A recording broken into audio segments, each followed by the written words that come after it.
안녕하세요. 8월 13일 화요일 신나게 시작하겠습니다. 미국 주식시장은요, 미국 장기국채 가격이 폭등을 하고 아르헨티나 대통령 선거 결과가 악재로 작용하면서 3대 지수가 크게 하락했습니다. 10년물 채권 수익률이 다시 5.3%대 폭락해서 수익률이 1.64%를 기록했습니다. 채권 값은 폭등했다는 것이죠. 어떤 그 보도에는 미친 듯이 올랐다 이렇게 그 보도를 하고 있습니다. 2년물과의 스프레드 추도 6bp로 이제 축소되었습니다. 원래 2년물과 10년물의 수익률 역전 이게 리세션의 가장 강력한 신호였는데 아직은 이것이 역전된 사실은 아직은 없습니다. 지금은 3개월물과 10년물이 역전된 상태가 상당 기간 지금 지속되고 있는 거죠. 그런데 표 한번 보시면은 일본, 독일, 프랑스 10년물 국채가 이미 마이너스 수익률 보인 지 오래됐고요. 영국이 0.48%입니다. 자, 이런 걸 바탕으로 트럼프가 지금 강달러 강하게 지금 불만을 표시하면서 페드에 대해서 금리 인하, 양적 완화 압박이 지속적으로 지금 나오고 있지 않습니까? 그러면서 한편 이제 경기 슬로우다운 우려가 계속 제기되고 있고요. 그래서 결국 그러면 앞으로 미국채 수익률 대폭 내려갈 거 아니냐. 글로벌 유동성이 결국 미국 채권으로 몰리는 거 아니냐. 미국 채권으로 몰린다는 게 달러로 몰리고 상대적으로 지금 미국 채권이 수익률이 높으니까 그럼 앞으로 경기가 슬로우 다운 된다면 최소한 이 채권이 훨씬 더 안전한 거 아니냐. 이렇게 해서 이제 몰렸다는 거죠. 그래서 채권 값이 추가로 더 오르는 거 아니냐. 이런 걸 반영해서 지금 장기 지수가 급증한 것 같습니다. 그러니까 금리 하락하면은 은행주는 악재죠. 그래서 은행주가 크게 내렸고요. 그 다음에 미중 무역 전쟁이 지금 격화되고 관세가 계속 올라갈 가능성이 매우 높으니까 리테일 주가도 크게 하락했습니다. 또 하나 재미있는 사실이 아르헨티나 대선 예비선거 지난 일요일에 있었는데 현재 대통령 중도 우파로 분류되는 마크리가 37% 득표하고요. 페론당 좌파 포퓰리즘이라고 비판받는데 이 페론당이 47%로 거의 이변이 없는 한 10월달 본선에서 이길 것 같습니다. 그래서 아르헨티나의 좌파 포퓰리즘이 다시 득세하는 거 아니냐. 이것 때문에 주가 35% 폭락하고 패스와 25% 폭락했습니다. 엄청난 악재입니다. 아르헨티나 국채도 모조리 다 팔아치워버리고 이런 상황입니다. 결국 마크리가 득세할 때 좌파 포퓰리즘 심판하자고 이런 캐치프레이즈로 이제 득세를 했는데 이 기간 동안 경제 회복에 실패했습니다. 최근 1년간 인플레이션이 57% 기록했고요. 집권 기간 중에 환율이 폭등하면서 아르헨티나 화폐 가치, 페소 가치가 3년 반 만에 4분의 1 토막이 났다는 겁니다. 자, 그 다음에 홍콩 시위 격화된 것도 투자 심리에 일단은 상당히 나쁜 영향을 미친 것 같습니다. 엎친 데 덮친 것이 된 것이죠. 환율 보면은 달러 지수는 97.2로 소폭 하락했습니다. 그런데 원 환율은 1219원으로 급등했고요. 엔 환율은 1157원으로 폭등세 지속이라고 말하는 게 맞을 것 같습니다. 엔 환율은 105.3으로 하락했으니까 엔 강세 지속되었고요.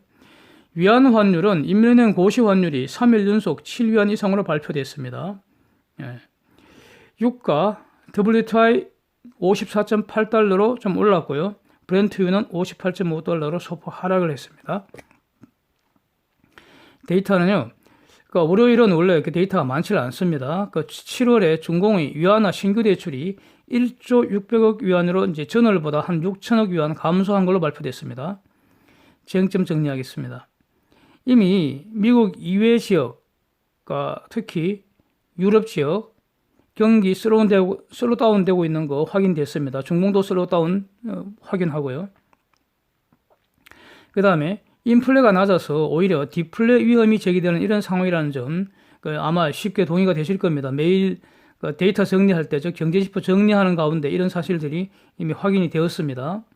여기에 미중 무역 전쟁이 점점 더 달아올라서 아주 볼만하게 되는 것 같습니다. 지금 이제 쟁점은요 미국 연준의 대응이 되는 겁니다.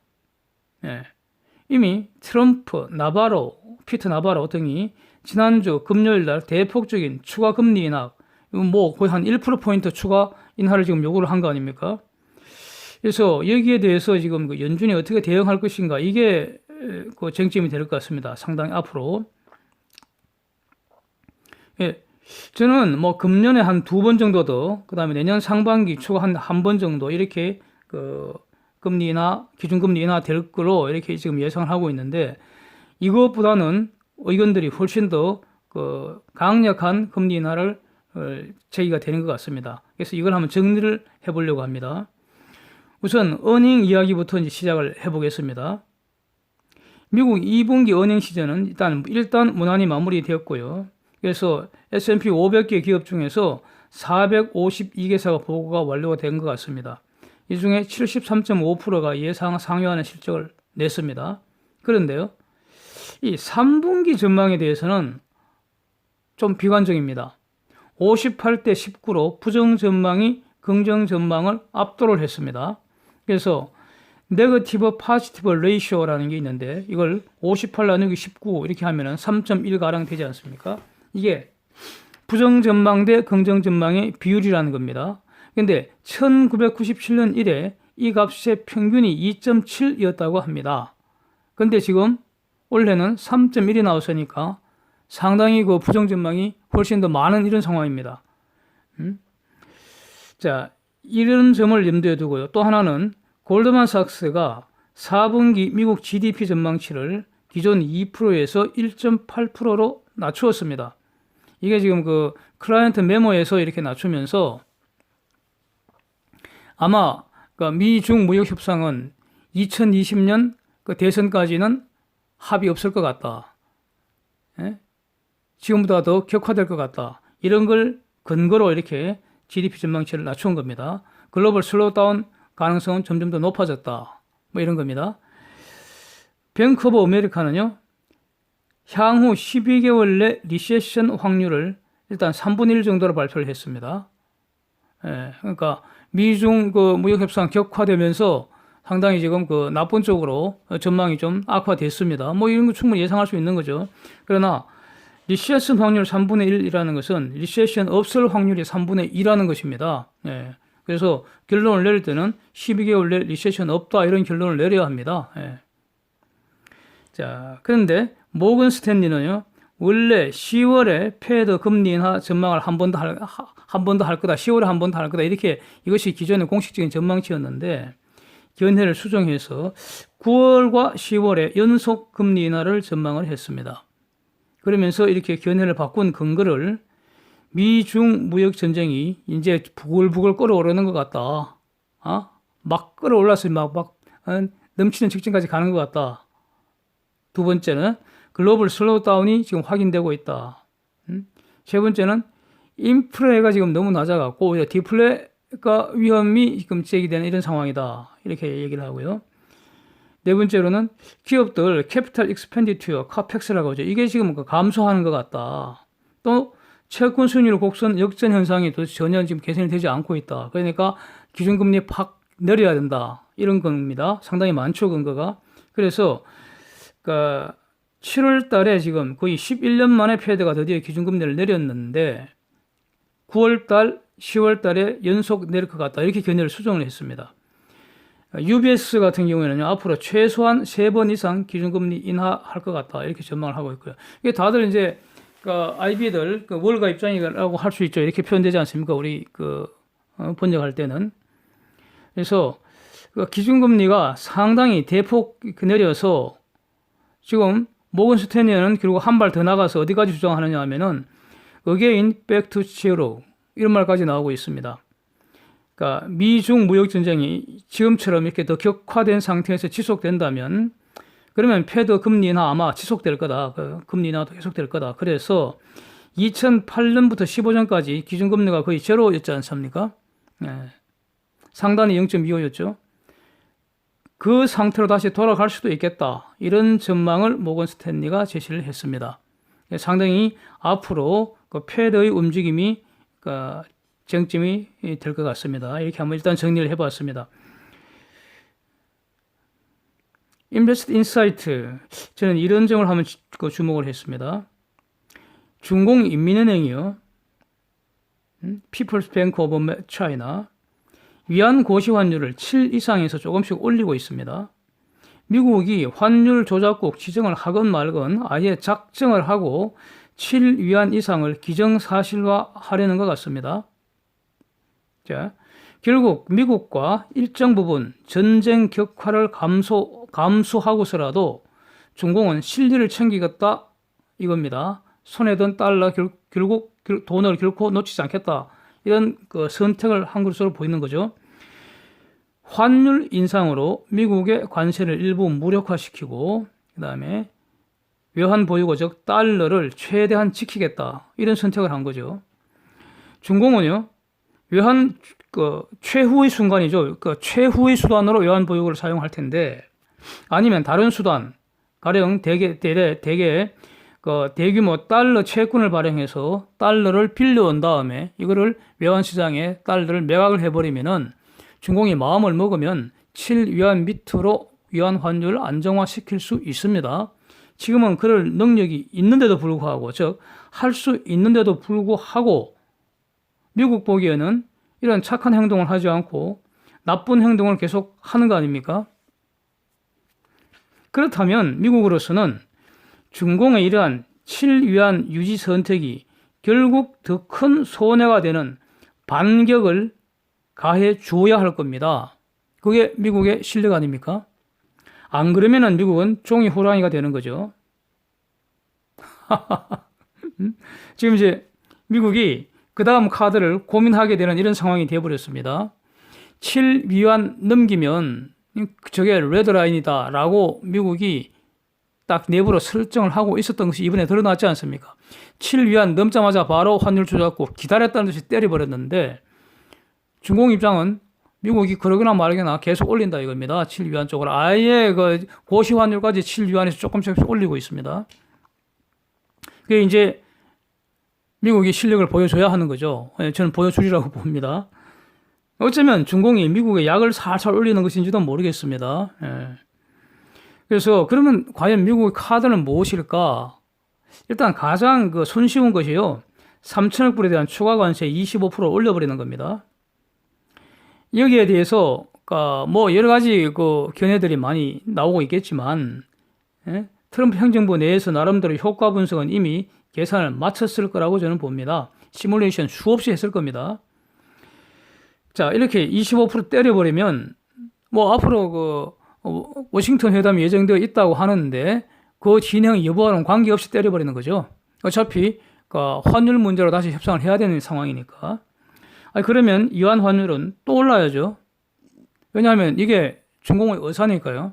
중공 입장에서는 환율 관세를 쳐맞은 상태에서는 수출이 그대로 두면 수출이 줄어들잖아요. 그러니까 중공 입장은 수출도 포기할 수가 없고요. 수출이 팍 줄면은 망가지는 순서니까 수출도 포기할 수 없고요. 그렇다고 외환 보유고도 포기할 수가 없습니다. 외환 환율 오르는 걸 막으려면은 달러 공급을 해줘야 하잖아요. 근데 달러 공급은 최후의 수단을 외환 보유고 푸는 것인데 그거는 절대로 안 풀겠다는 거 아닙니까? 현재까지 그 의사는. 그러면은 결국 중공의 대안은 빚을 내서 달러 공급할 수 있는데 이렇게 계속 나간다면은요, 지금 이미 일부 시행을 했지 않습니까? 외환 안정 위해서 달러 채권을 지금 발행 절차를 시작하고 있지 않습니까? 그런데 이렇게 되면은 빌리는 이자 계속 올라갈 것이고요. 그러면 중공 입장에서는 비용이 증가하는 것이죠. 트럼프가 관세 안 때리고 내버려 두면은 이런 부담하지 않아도 될 비용을 중공 입장에서는 트럼프 때문에 비용을 부담하게 된다 이런 뜻입니다. 그래서 만약에 위안이 7.5까지 올라가 버리면은 7.5 올라갈 수 있습니다. 6과 비교하면은 무려 25% 위안 평가 절하가 된 겁니다. 트럼프가 이걸 보고 있겠습니까? 가령 이 정도가 되면요, 미국은 통화보조금이다 이렇게 판단을 하고 상계관세, 통화보조금, 상계관세 때릴 수 있는 거죠. 얼마나 때릴지는 그는 그때 가서 판단하겠지만 유한 환율이 어디까지 갈지, 언제 때릴지 이것도 가서 이제 판단하겠지만, 만약 통화보조금 상기관세 20% 때려버리면 결과적으로 중공에 대한 중공 상품의 관세율은 45%가 되는 겁니다. 트럼프의 대선 공약 시 중공산 관세 45% 때린다는 거 지금 우리가 상기하겠습니다. 이것이 미중 간 화폐 전쟁의 한 모습이 될 것입니다. 이 화폐 전쟁, 글로벌 화폐 전쟁은요, 그러니까 국가마다, 지역마다 상당히 다른 모습으로 진행이 되는 것입니다. 어떤 정형화된 진행 과정 이런 거 있을 수가 없는 것이죠. 분명한 것은 트럼프는 강달러를 지금 원하지 않습니다. 강달러에 대한 불만이 매우 큽니다. 어떤 형태로든 여기에 대해서 미국이 달러 약세를 초래하기 위해서, 유도하기 위해서 정책을 집중할 것인데, 그게 현재로서는 패대 금리 인하와 양적 완화라는 것이죠. 네? 그래서 이것이 콜드 커런시 워라고 이제 며칠 전에 제가 소개를 해드렸습니다. 이게 안 통하면은 미 정부가 시장에 직접 개입을 해서 달러에 대해서 상대적으로 강세인 화폐를 집중 매집을 해버리는 겁니다. 그게 바로 핫 커런시 워가 되는 겁니다. 근데 핫 커런시 워, 즉 미국 정부가 외환시장에 직접 개입하는 거, 커들로는 그런 가능성 없다 확인했는데 트럼프가 나 그런 거 안 한다고 말한 적 없다 이렇게 또 반박을 바로 해버렸죠. 그래서 여전히 열려있는 상황입니다. 그래서 트럼프 입장에서는 강달러 더 이상 두고 볼 수 없다. 더 이상 감소하지 않겠다. 미국이 손해보고 있다. 이런 확고한 입장을 계속 밝히고 있기 때문에 이게 문제는 글로벌 시장에는 이게 신호가 돼서 미국이 그러한 정책을 하기 전에 먼저 금융 완화 정책을 써버린다는 거죠. 그래서 강달러가 해소되지 않고 있는 것 같습니다. 현재로서는. 오늘은 여기까지 하겠습니다. 함께해 주셔서 감사드립니다. 좋은 하루 되세요.